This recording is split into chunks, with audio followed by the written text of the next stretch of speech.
नमस्कार। कार्यक्रम विजन यात्रीको पहिलो श्रृङ्खला कार्यक्रम यात्रामा स्वागत छ। म प्रस्तुता विजन खड्काको साथमा आजको कार्यक्रम यात्रामा बितेका 100 वर्षमा दिवंगत वा अलग भएका केही व्यक्तित्वले नयाँ विचार ल्याएर त्यसलाई साकार पार्ने आफ्नो ऊर्जा र शक्ति उपयोग गरेर अथक सङ्घर्ष गरेर आफूले भोग्ने पाउने सुख सुविधा त्यागेर र केहीले त ज्यानै दिएर पनि हाम्रो समाजलाई अलिकति अगाडि बढाए, अलिक सभ्य बनाए, हाम्रो चेत र सोचलाई अलिक खुला पारे। हो, त्यस्तै महान व्यक्ति जसले विचार र कामको नेतृत्व गरे। त्यस्तै महान राष्ट्रका स्रष्टाको बारेमा विभिन्न लेखकहरूको लेखलाई कार्यक्रम यात्रामा म प्रस्तुत गर्दै आएको छु, जसको बारेमा तपाईँले सुन्नुभएको तर थाहा नभएको केही रोचक कुराहरूलाई म यस कार्यक्रममा प्रस्तुत गर्ने गर्छु। आज म विश्व पौडेलले लेख्नुभएको आर्थिक इतिहासका लेखकको बारेमा कार्यक्रममा प्रस्तुत गर्दैछु। हो, आर्थिक इतिहासका लेखक भनेर महेशचन्द्र रेग्मीलाई चिनिन्छ। महेशचन्द्र रेग्मीको जन्म विक्रम सम्वत 1986मा भएको थियो भने स्वर्गआरोहण 2060मा भएको थियो। जनताको हन्डर लेख्न छुट्याउने बित्तिकै इतिहासका वीरहरूको गाथा बन्छ। जब जनताको हन्डर हेरिन्छ तब हार्ने र जित्नेहरूलाई उनीहरूको शासन कुशलतामा दाँच्न मिल्ने एउटा मापदण्ड तयार हुन्छ। रेग्मीले त्यो मापदण्डको खाका बनाएका थिए। हो, शासन भनेकै उत्पादनका साधनमाथिको नियन्त्रण हो। सामन्ती युगको नेपालमा उत्पादनको प्रमुख साधन जमिन थियो।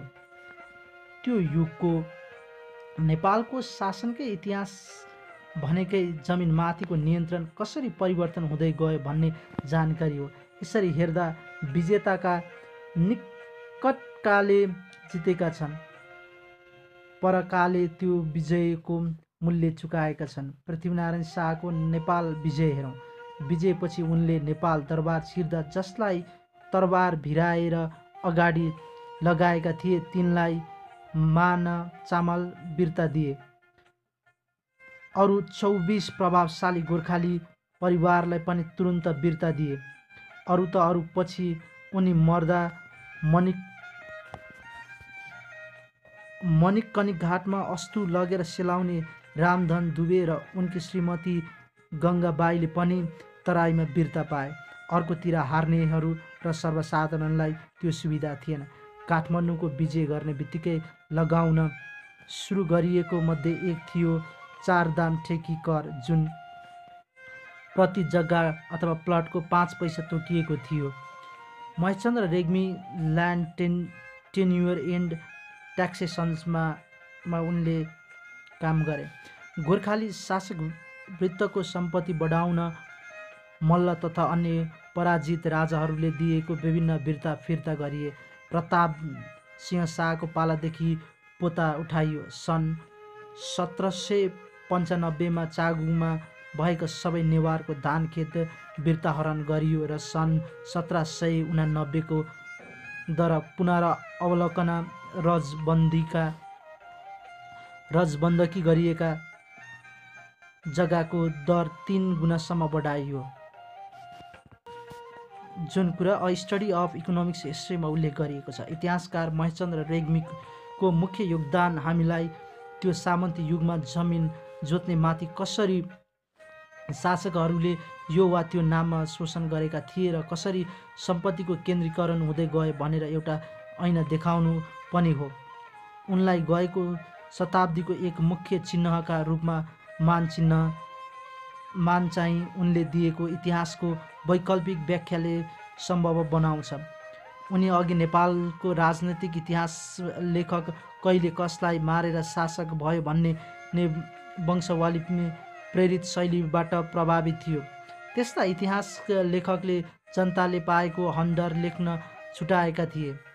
जनताको हन्डरलाई लेख्न छुटाउने बित्तिकै मुलुकको इतिहासका वीरहरूको गाथा बन्छ, तर त्यसले समाजको संरचना कसरी परिवर्तन भयो भन्ने बारे धेरै सूचना दिँदैन। जब जनताको हन्डर हेरिन्छ तब हार्ने र जित्नेहरूलाई उनीहरूको शासन कुशलतामा दाँच्न मिल्ने एउटा मापदण्ड पनि तयार हुन्छ। रेग्मीले त्यो मापदण्डको खाका बनाए। गोर्खालीहरूले पहिलेका कृषिमा आधारित राज्यलाई जितेर निर्देशित अर्थतन्त्र सुरु गरेको थिए। पहिला धेरै जसो पहाडी राज्य र तराईमा पनि कतिपय राज्यमा विभिन्न समुदाय बस्थे, खेतीपाती गर्थे, सम्भवतः धेरै काम सरसल्लाहमा हुन्थे। राजाहरू पनि खासै धनी थिएनन्। कर्णाली र तराईका बाहेक अन्य पर्वतीय राज्यमा जमिनको कर धेरै भएकाले र जग्गाको स्वामित्व किनबेच हुने चलन भएकाले जग्गा एक व्यक्तिको हातमा धेरै हुनु फाइदाजनक पनि थिएन। रेग्मीले आफ्नो लेख र रचनामा यिनै शान्त र सम्भवतः आर्थिक रूपले समान विभिन्न राज्यहरू जितेर उदाएका गोर्खाली शासकको नेतृत्वमा रहेको समान्तवादभित्र साधारण जनताको जीवनको लेखाजोखा गरेका छन्। सन् 1815 विक्रम सम्वत 1873सम्म गोर्खालीको नेतृत्वमा मुलुक निरन्तर युद्धमा होमिएको थियो। त्यो युद्धको बोझ साधारण किसानहरूले बोकेका थिए। रेग्मीको ल्यान्ड टेन्युर एन्ड ट्याक्सेसन र द स्टेट एन्ड इकोनोमिक सप्लायर्समा दिएको विभिन्न तथ्याङ्कले नेपाल अङ्ग्रेज युद्ध अघि जमिनको कर पनि बढ्दै गएको देखाउँछन्। जस्तो सन् 1801मा एक मोरी बिजनको खेतमा 1 रुपियाँ कर लगाइएकोमा सन् 1814मा त्यो कर 500 रुपियाँ पुगेको थियो। अर्कोतिर 24 राज्यको जग्गात कर सन् 1785मा 11,001 रुपियाँबाट सन् 1805मा 40,001 रुपियाँ पुर्याइएको थियो। चितवन र पूर्वी तराईको सुरुमा राज्यलाई कर स्वरूप आधा सोडा साल्टपिटर बुझाउनु पर्ने नियम थियो। पछि बेच्नु पर्दा राज्यलाई मात्र बेच्न पाइने नियम ल्याइयो, तर राज्यले मोल दिन खोज्दैनथ्यो। सन् 1782मा एक मनको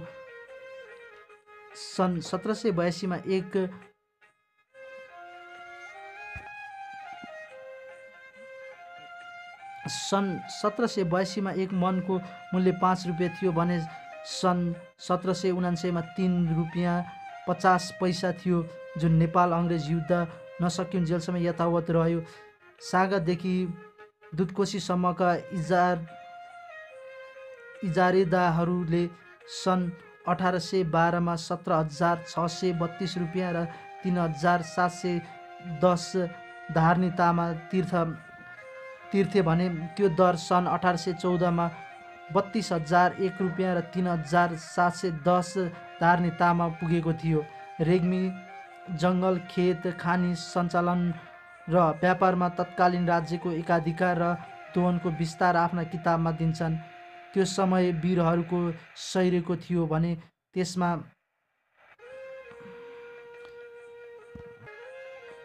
साधारण जनताको पसिना र आँसु त्यत्तिकै बगेको थियो। सरकार धेरै समय लडाइँ झगडामा मस्त भएकोले आन्तरिक सुशासन गर्न सक्दैनथ्यो। उसले तराईमा र पश्चिममा ठेकी 5 वर्षीय ठेकदार इजारेदार प्रयोग गरेर कर उठाउँथ्यो। सरकारले आफै खटाएर कर उठाउने अमानत पद्धति मुलुकभरि लागू गर्न सकेको भए सम्भवतः जनताले गाउँ गाउँमा सामन्ती प्रथा भएको महसुस गर्दैनथे होलान्।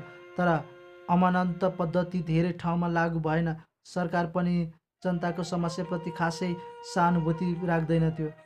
अ स्टडी इन इकोनोमिक हिस्ट्रीमा जनाइए अनुसार सन् 1794मा लगान उठाउन पठाइएको अधिकृतहरूले मुलुकमा विभिन्न भागमा किसान गरिब भएर र कर तिर्न नसकेर बाहेका छन् भन्ने रिपोर्ट गरे। सरकारले राहत दिनुको सट्टा तिनीहरूलाई समात्न मान्छेहरू नियुक्त गर्यो र ती व्यक्तिको जग्गा जफत गरियो। लडाइँ सकिँदा पनि यी उच्च कर पुनर्लोकन गरिएको देखिँदैन। दास हट्स एन्ड स्टकको प्यालेसेसमा सन् 1833मा तिर धोक्रेहरूले समय नदिई कडाइ गरी सल्यानतिर कर उठाउँदा धेरै जनता जमिन छाडेर भागेको उल्लेख गरिएको छ। सन् 1840मा रोहतटमा मालपोतको भाउ 25 प्रतिशत बढाएपछि मोही जग्गा छोडेर भागेका थिए। रेग्मी लडाइँ सकिएपछि सन् 1836-37 को भीमसेन थापाको पालाको कृतको दरमा उदाहरण दिन्छन्। त्यसबेला एक रोपनीमा 20 देखि 30 पाथी कृत तिर्नु पर्थ्यो, जुन कुल उत्पादनको 40 देखि 70% हुन सक्थ्यो। दरबारलाई त्यो बेला मोजमस्ती गर्न पैसाको कमी भने भएन। रेग्मीको अनुसार गिरवानी युद्ध र रणबहादुर शाहको पालामा कलावत, गुलाम रेजा, जीवन शाह जस्ता पहलमान र सङ्गीतज्ञ भारतबाट झिकाइयो। 12 पर्सा रौतहटको कमाई खर्च गरेर पानको पात किनियो र दरबारमा सुनका भाँडाकुँडा, ढकान, जरीका कपडा मगाइयो।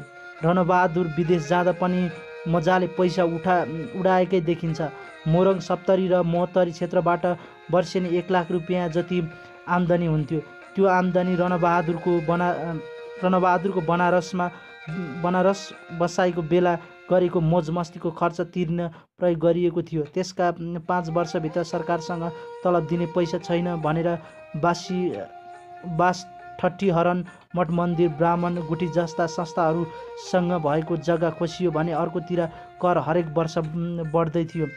युद्धको बेला करको बोझ खेपेको किसानलाई सम्भवतः जङ्गबहादुरको पालामा सुरु गरिएको तिर्जा र त्यसमा लेखिएको कृतको निश्चित दरले राहत दियो।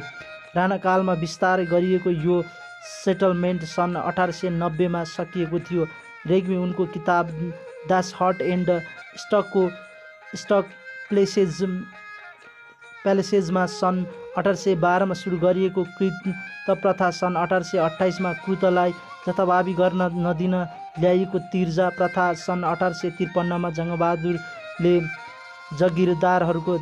जागिरदारहरूको जग्गामा खेती गर्नेलाई जथाभावी कर उठाउन नपाउने र मोहीलाई जथाभावी निकाल्न नपाउने गरी गरेको सुधार र सन् 1922 मा जुन खेती मन लाग्यो त्यो खेती गर्न दिने गरी किसानलाई दिएको स्वतन्त्रतालाई सकारात्मक मान्छन्। तर त्यसबेला शासक र हुने खानेले गर्ने गरेको शासकीय पद्धतिको निर्दयताबारे उनलाई खासै भ्रम छैन। जङ्गबहादुरकै पालामा सन् 1865 मा डोटीमा बाबुले लिएको 6 रुपियाँ, त्यसबेला लगभग 3 मोरी चामलको मूल्य 20 वर्षसम्म नतिरेकाले कमारी बनाइएको एक महिलाको उदाहरण।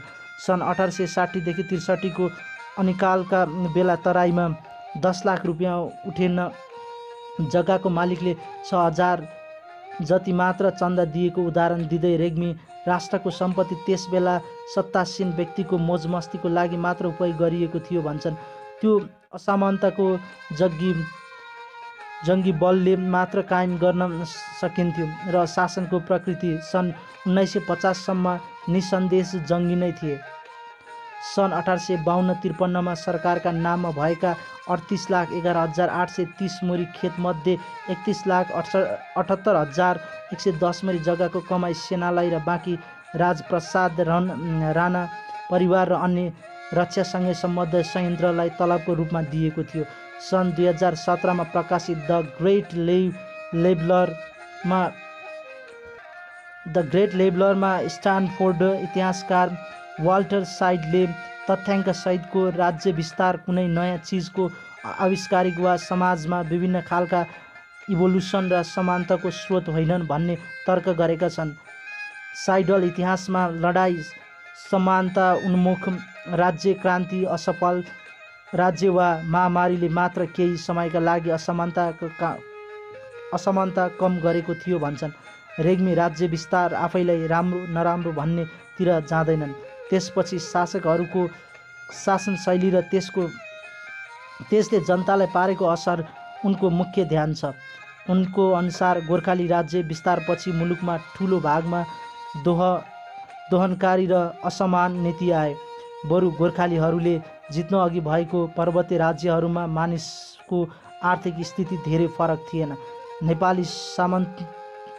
नेपाली सामन्तवादको उत्कर्ष 2007 सालमा थियो, जतिखेर भीम, वीर र चन्द्र खलकसँग 3,63,369 बिघा र राजपरिवारको नाममा 23,828 बिघा जमिन थियो।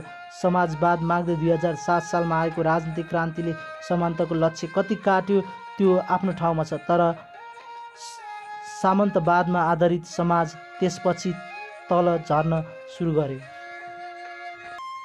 हजुर, आजको कार्यक्रममा आर्थिक इतिहासका लेखक महेशचन्द्र रेग्मीको बारेमा मैले कार्यक्रममा प्रस्तुत गरेँ। आजलाई यहाँहरूमाझ कार्यक्रमलाई म यहीँ बिट मार्दैछु। फेरि अर्को कार्यक्रममा भेट्ने बाचा गर्दै यहाँहरूमाझ बिदा हुन्छु। हस्त, जय नेपाल, नमस्कार।